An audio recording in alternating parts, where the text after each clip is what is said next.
የሰው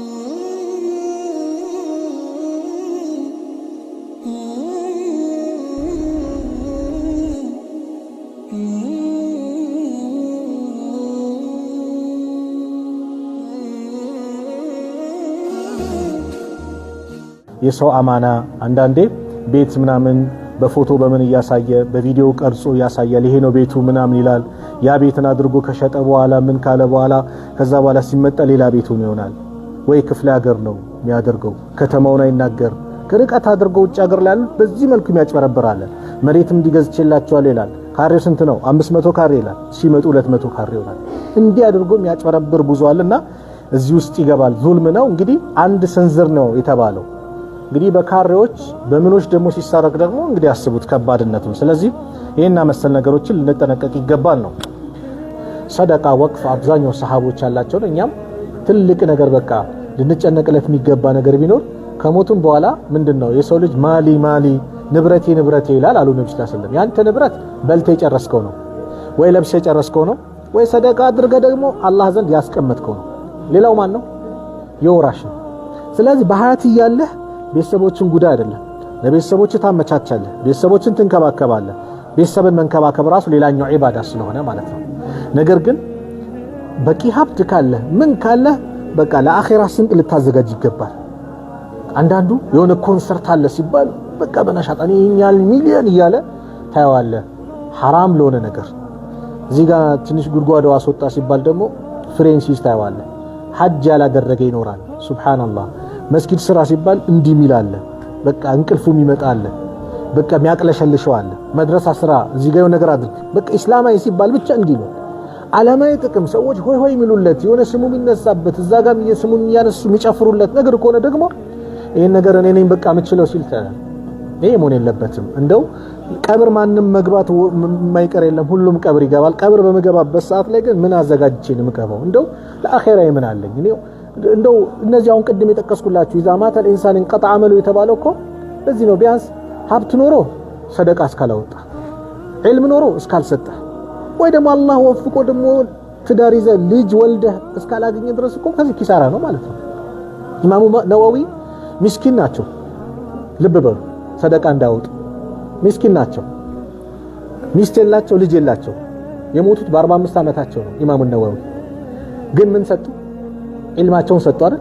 ይሄው ዛሬ ሪያዱ ሷሊህ የሚባለው ኪታብ በየመስጊዱ ሲቀራ ታያለህ። ዓለም ላይ ከቁርአን ቀጥሎ የሚቀራ ኪታብ ይባላል እንደ ሪያዱ ሷሊሂን የለም ይባላል። በቃ ልጆቻቸው ነው ያን የቀራ ሰው በአጠቃላይ አጅሩ ይጣል። قال ኢማሙ ነወዊ ረህመቱላሂ ዐለይሂ ዱዓ የሚያደርግላቸው ረህመቱላሂ ዐለይሂ ይባላል።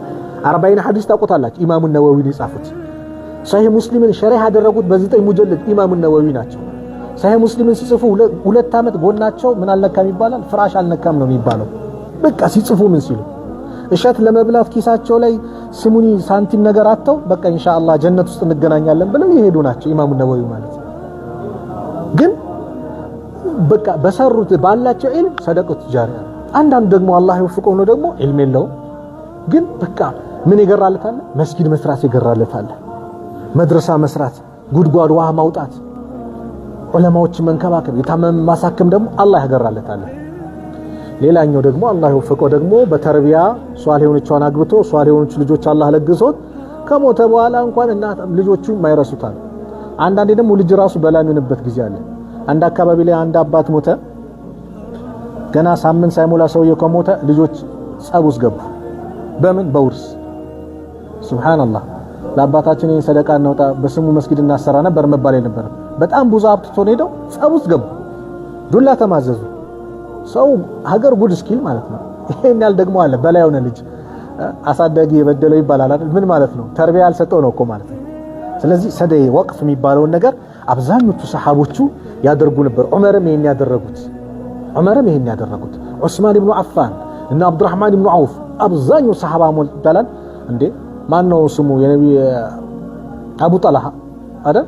አቡ ጠልሃ ለን ተናሉ ቢራ ሐታ ትንፊቁ ሚማ ትሕቡን የሚለው እንደው ቢር የሚባል ነገር ደረጃ አደርሱም አታገኙም የምትወዱትን ነገር ምን ሰሩ እስከምትሰጡ ድረስ ሲባል እንደ አላህ መልእክተኛ አላህ ይህንን ቁርአን አውርደዋል። እኔ ደግሞ በይሩሃ የምትባል የአትክልት ስፍራ ቦታ አለች ማን ነው ስሙ አፍዋን አቡ ደርዳ ይሄንን መስጠት ፈልጋለሁ ይሄ ለአላህ ለመልእክተኛ ሰጥቻለሁ ሲላቸው ነብዩ ሰለላሁ ዐለይሂ ወሰለም ባህ ማራቢህ በጣም ትልቅ ትርፋማ ነው ብለው አድንቀው የአላህ መልእክተኛ ለአቡ ደርዳ አሉት ከዛ ግን እኔ ግን ፈልገው አሉት መስጠት ፈልጋለሁ ለአላህ ብላ በቃ ይሄንን ለቅርብ ዘመዶች ስጥ አሉት ነብዩ ሰለላሁ ዐለይሂ ወሰለም ላጎቶቹ ልጅ ምናምን ብሎ አከፋፈለ ይባላል እንደው ሙደርዳ ምናላት ነው ውጪ በቃ ምንም አንድ ተምርሳት ነክ ሳትጂ ነው ውጪ ከዚህ ለአላህ ለመልእክተኛ ሰጥተናል አቡ ደርዳ አንድ በዚህ መልኩ ጀነትን የሚከጅሉ ብዙ ሰሃቦች ነበሩ እኛስ የት ነን ነው ግልጽ ነው ሰዓት አለን ስንዴ ቃለ ወራተበ ባቡል ሂባ ማለት መስጠት ማለት ነው ተሐቡ ብለዋል ነብዩ ሰለላሁ ዐለይሂ ወሰለም ስጦታን ተቀያሩ ተሰጣጡ ትዋደዳላችሁ ስጦታ ውዴታን ፍቅርን ያመጣል እዝነትና ሐታ ለጠላት እንኳን ስጦታ ሲሰጥ የጠላትን ልብ የሚያለሰልስ የሚቀይር እንደ ስጦታ የለም አንድ ሰው ሀዲያ በሰጠው ቁጥር ላንተ ያለው ክብር ፍቅር ይጨምራል ይሄ እስላም የፈቀደው ሸሪዓው የፈቀደው ነገር ነው ስጦታን በተመለከተ የሚያመላክት ባብ ነው ከስጦታ ጋር ደግሞ የተያዙ የተከለከሉ ነገሮችም ደግሞ እዛው ላይ አብረው ይጠቅስልናል الحديث الرابع والثمانون بعد المئتين كولت متو بعلا 84 ويم 284 حديث عن عمر رضي الله عنه قال حملت على فرس في سبيل الله فأضعه الذي كان عنده فأردت أن أشتريه وظننت أنه يبيعه برخص عمر حملت يعني فرس مالتنا لقالوبت سطوا على فرس بفرس لا في سبيل الله بالله منجد እንዲጋልቡት بالله መንገድ ላይ ምን ዲውት እንዲጋልቡት እንዲታገሉበት ፈረሴን ሰጠው አለ ነገር ግን فأضعه الذي كان عنده فأضعه አጠፋው ወይም ደግሞ አንገላታው አጠፋው እንደማለት ነው ምኑ الذي كان عنده እሱ ዘንድ ያለው የተሰጠው ሰውዬ ሊንከባከበው አልቻለም ምን አደረገው ሰላለው በቃ ፈረሱን እንደፈለገ ማድረግ ጀመረ فأردت فلكኝ أن أشتريه لجزاو فلكኝ يعني ከሰጠ በኋላ ሊገዛው ፈለገ وظننت ገመትኩም أنه سو የተሰጠው ሰውዬ يبيعه برخص በረከስ ባለ ዋጋ ይሸጥልኛል ብዬ ገመትኩኝ فسألت ጠየቅኩኝ ከማድረጉ በፊት ማንን النبي صلى الله عليه وسلم النبي صلى الله عليه وسلم يا الله መልእክተኛ ነው ስላስለም ጠየቅኩኝ ሰሃቦች የሆነ ነገር ሲያደርጉ ይሄ ነገር እንዴት ነው ብሎ በዘፈቀደ ያደርጉት ማን ይጠይቃሉ يا الله መልእክተኛ ነው ስላስለም ይጠይቃሉ فقال እዚህ ጊዜ አላህ መልእክተኛ لا تشتريه እንዳትገዛው ولا تعود في صدقتك ወደ ሰደቃህም እንዳትመለስ አሉት ولا تعود እንዳትመለስ في صدقتك በሰጠው ወደ ሰጠው ሰደቃ እንዳትመለስ وإن أعطاكه بدرهم በአንድ ድርሃም ቢሰጥህ እንኳን አሉት ና በአንድ ድርሃም ግዛኝ ብሎ ቢሰጥህ እንኳን ምን እንዳትገዛ ወደ ሰደቃህ እንዳትመለስ فإن الآعد مملسك في هبته በስጦታ የሚመለሰው كالآعد في قيعه ወደ አስታወቀው ነገር የሚመለስ ነው ማለት ያስታወቀው ነገር መልሶ እንደሚልሰው ነው አሉት ነብዩ ሰለላሁ ዐለይሂ ወሰለም አብዱላህ ኢብኑ አባስ ደግሞ ባስተላለፈ ሐዲስ 85ኛው 285ኛው ሐዲስ أن النبي صلى الله عليه وسلم قال الآعد في هبته የሰጠው ወደ ሰጠው የሚመለሰው كالآعد في قيعه ወደ አስታወቀው ነገር እንደሚመለስ ነው አንተ አስታወቀው ነገር አሁን በዚህ መመሰሉ ምንድነው በጣም አስጠሊታ መጥፎ መሆኑን እየገለጹ በሌላ ዘገባ ደግሞ في لفظ فإن الذي يعود في صدقته በዛ ወደ ሰጠው ሰደቃ የሚመለሰው ከልከልቢ እንደ ውሻ ነው የቂዑ ያስታውቃል ثم يعود في قيئه ከዛ በኋላ ያስታወቀው ነገር መልሶ ደግሞ እንደሚልስ ውሻ ማለት ነው ውሻ ያስታወቀው ምን ያደርጋል ይልሰዋል እንደዛ ነው አሉ ነብዩ ሰለላሁ ዐለይሂ ወሰለም ስጦታ ሰጥቶ ከሰጠ በኋላ ያን የሰጠው ስጦታ ድጋሚ ሊቀበል የሚመለሰው ማለት ያስታወቀው ነገር እንደመላስ ነው ይሄ ምሳሌው በዚህ መገለጹ በጣም መጥፎነቱን የሚገልጽ ነው ስለዚህ አንድ ሰው ስጦታ ሲሰጥ ለአላህ ብሎ ነው መስጠት ያለበት የሚሰጠው ስጦታ የሚቆጨው ስጦታ መስጠት የለም ለዚህ ነው ሰደቃ ሲያወጣ ሙሉ ለሙሉ እጃችሁን እንዳዘረጉ ቋጣሪም እንዳትሆን ሚዛና ይሁን አንዳንዱ ይሰጥና ያ አላህ ሰጥቼ እኮ ኪሴ ባዶ ሆነብኝ ምን ነው ባልሰጠው ይላል ምን ሆነ አጅሩ ተበላሸበት ማለት ነው። ያ ጉልበት ኢማን ይጠይቃል። እንደማን እንደ አቡበከር ምን ተውክላቸው አሉ ነብዩ ሰለላሁ ዐለይሂ ወሰለም በአንድ ዘመቻ በጣም ብዙ ገንዘብ አስፈለጋቸው፣ ብዙ ጦር አስፈለጋቸውና ምን ተውክላቸው ለቤተሰቦች ሲሉ አቡበከር አላህና መልእክተኛው ነው ሙሉ ሀብታቸውን አቡበከር ይዞ መጡ። ዑመር ግማሽ ሀብታቸውን ይዞ መጡ። ምን ተውክ ግማሹን አሉ። ዑስማን የብዙ ሰራዊት ወጪ ቻሉ። ትልቁን ሰደቃ ዑስማን አወጣው በወቅቱ ማለት ጀግኖች ነበሩ። ባሰጥቶስ ግን አንተ የሆነ ነገር ባሰጠው ምትል ከሆነ አለ መስጠት ነው መጀመሪያ። ለምን ይበላሽብሃል። ከሰጠህ በኋላ ግን አምጣ ብለህ መቀበል ደግሞ በጣም ከባድ ነው። አንድ ሰው ያስመለሰውን ያስታወቀውን ነገር መልሶ እንደመላስ ማለት ይሄ በጣም የሚዘገን የሚደብር ነገር ነው። ስለዚህ ስጦታ የሚባለው ነገር ከሰጠ በኋላ ምን አትለው አትቀበለውም። ለዚህ ነው ወቅፍና ስጦታ ልዩነቱ ይሄ ነው ብያቸዋል። ወቅፍ የሚባለው ነገር ሰጥተሃል ከሚገኘው አስሉ አንተ ነው መሰረቱ አስሉን ያዛሉት ማን ነው ዑመር። ከዛ በኋላ ሰደቃውን ደግሞ ከሚመረተው ነገር ምን አድርግ ሰደቃ ሰጥ። በቃ ማንም ሰው ገብቶ እዚች ቦታ ላይ ምንጭ መጠጣት ይችላል፣ እዚህ ከተዘራው ነገር ከብርቱካኑ መብላት ይችላል ብሎ ሰደቃ ወቅፋል። ማንም ሰው ገብቶ ምን ይመድብለታል? ተቆጣጣሪ ይመድብለታል። ተቆጣጣሪው ጓደኛው ማብላት ይችላል፣ ራሱም ምን ሊበላ ይችላል የራሱ አድርጎ እስካልያዘው ድረስና ወያንን እያወጣ እየሸጠ ኪሱ ላይ እስካልሞላ ድረስ። ይሄን ለምንድን የተባለው? እያወጣ የሚሸጥ ከሆነ ኪሱ መሙላት ሲያብጥ ሲጀምር ለሰው ምስኪን እንዳይበላ ይሰስታል። የለም አልተመረተም ይላል፣ ዛሬ የለም ዝግ ነው ይላል። በጎን ይሰበስብና ምን ያደርጋል? ይቀውረዋል ማለት ይሸጠዋል። ይሄ ተከለከለ። ከዛ ውጭ ግን ወቅፍና ሰደቅ ማን ሂባ ስጦታ በዚህ ልዩነት አላቸው። ስለዚህ ስጦታ በሚሰጥበት ሰዓት አንድ ሰው ዑመራው ሰስቶ አይደለም የተሰጠው ሰውዬ አማና ሊወጣ አይችልም። ፈረሱ ለአላህ መንገድ እንዲታገልበት ዑመር ሰጡት።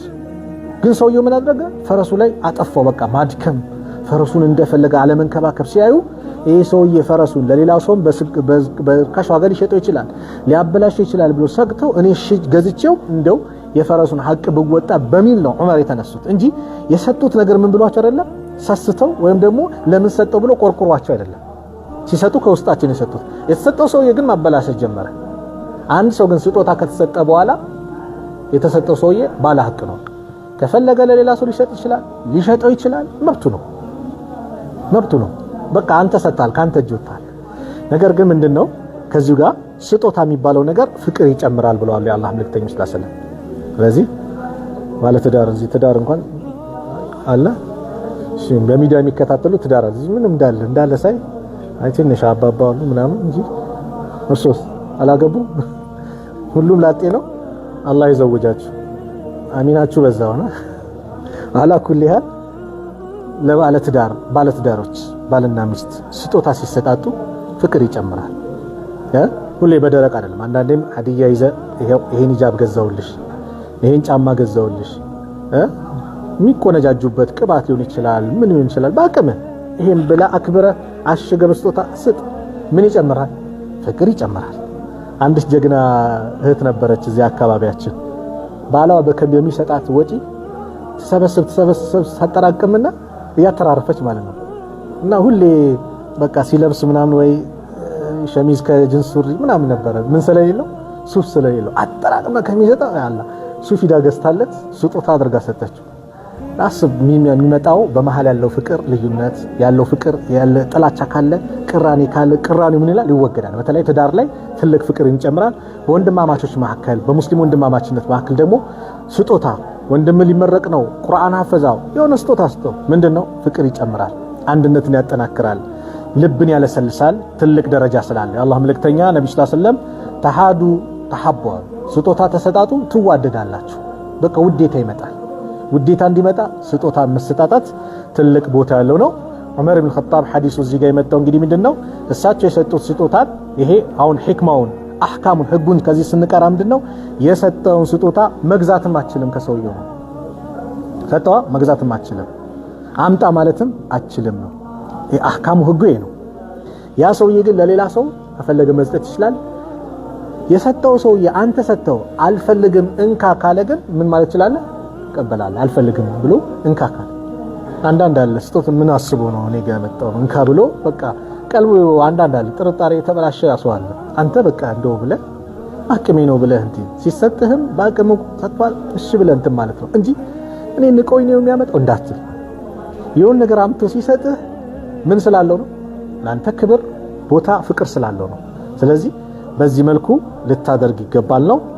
እዚህ ላይ እናቁምና በሚቀጥለው ፕሮግራም ባቡል ዐድሊ በይነል አውላድ ፊል ዐጢያ በስጦታ ላይ እዚህ ጋር በመስጠት ላይ በልጆች መካከል ፍትህን ማስፈር የሚል ደግሞ ርዕስ በሚቀጥለው እናያለን። هذا وصلى الله على نبينا محمد وعلى آله وصحبه وسلم. السلام عليكم ورحمة الله وبركاته.